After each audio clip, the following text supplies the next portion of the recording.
আমার কোনো শোক নেই, আমার কোনো বিষাদ নেই।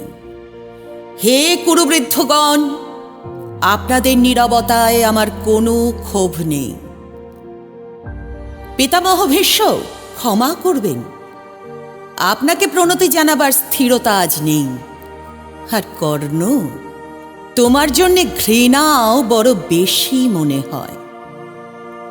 আর হে আমার পঞ্চস্বামী, আর্যাবর্ত বিজয়ী বীরশ্রেষ্ঠ অর্জুন, শক্তিমান ভীম, নকুল সহদেব আর আপনি ধর্মপুত্র, আপনারা আমার কৃতজ্ঞ অভিবাদন গ্রহণ করুন। আমি সর্বজ্ঞা নই, যজ্ঞভূমের অগ্নি থেকে আমার জন্ম। ধর্মাধর্মের ক্ষুরধার পথ আমার অজানিত। আর্যপুত্র, আপনার বিচার তাই আমার পক্ষে ধৃষ্টতা।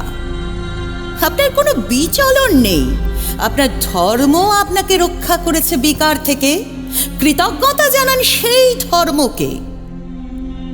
ভীমসেন, তোমাকে আমি ভালোবাসা দিইনি কখনো, তাই তা ফিরেও চাইনি। শুধু তোমাকে আমার জিজ্ঞাসা ছিল ফাল্গুনী, ঊর্ধ্বচারী মৎস্যের ছায়ালীন চোখের থেকেও কি দুর্লক্ষ দুর্যোধনের বুক? বলো সত্য করে, প্রেম নয়, শুধু পৌরুষের আস্ফলনই ছিল পাঞ্চালী বিজয়ের পটভূমি? কিন্তু মিথ্যা প্রশ্ন। আমি জানি তোমার কোনো উত্তর নেই, যেমন নেই কোনো ভালোবাসা। তোমার শুধু আশা আছে। কৈশোর থেকে তুমি জেনে এসেছো বীরভোগ্যা পৃথিবী আর রূপমুগ্ধা নারী। জেনেছো একদিন ধার্তরাষ্ট্রের হাত থেকে ছিনিয়ে নিতে হবে কৌরব উত্তরাধিকার। জেনে এসেছো যেখানে যা কিছু সর্বোত্তম, সেখানেই পৌঁছতে হবে তোমাকে। শুধু এই কুমারী লক্ষ্যের দিকেই তোমার দৃষ্টি ধনঞ্জয়, তাই অনায়াসে তুমি সরে যাও এক নারী থেকে অন্য রমণীতে। তোমার পূর্বপুরুষেরা যেমন একদা এক তৃণপ্রান্তরকে নিঃশেষ করে চলে যেতেন বনান্তরে।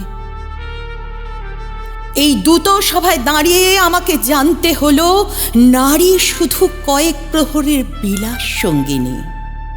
মণিময় হার, শত সহস্র তরুণী দাসী, দান্ত মাতঙ্গ, গন্ধর্ব প্রেরিত অশ্বযূথ, আর আমি পাণ্ডুপুত্রবধূ এক পংক্তিতে দাঁড়িয়ে আমরা সবাই অপেক্ষায়।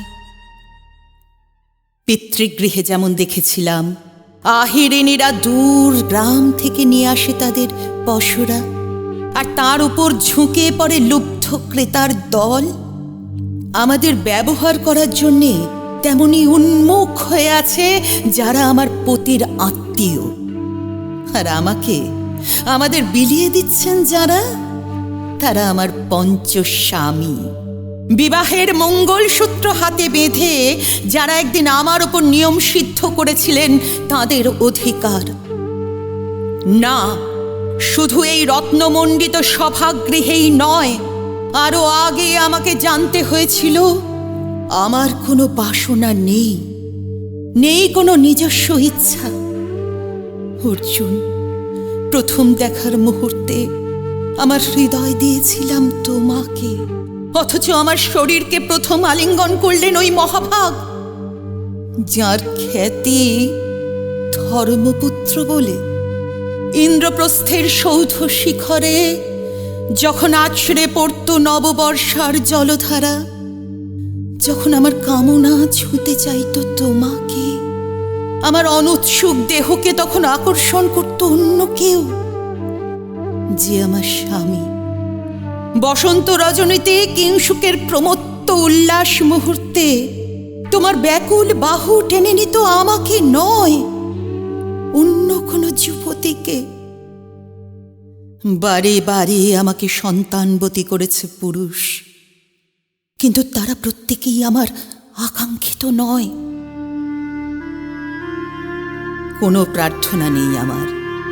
কুরুবৃদ্ধরা বিলাপ করুন, জ্যেষ্ঠ পাণ্ডব প্রহর গুনুন, কোন পুণ্য লগ্নেই ধর্মরাজ্য নেমে আসবে মাটিতে। ভীম, অনুগ্রহ করে স্তব্ধ হও।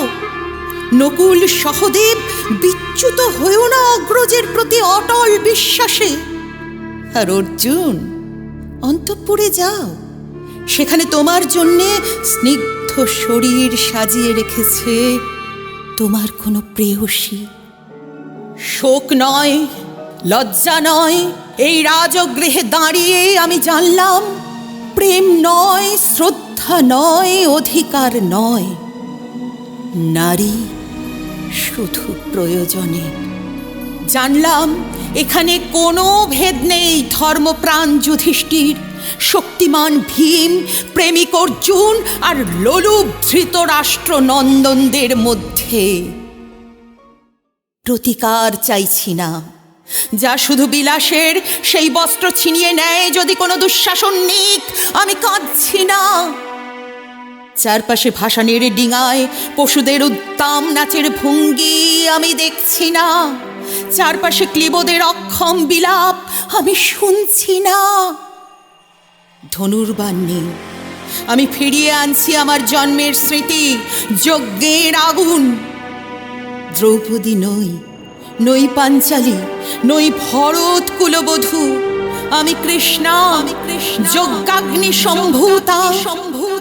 শুধু নারী এক, শুধু নারী এক।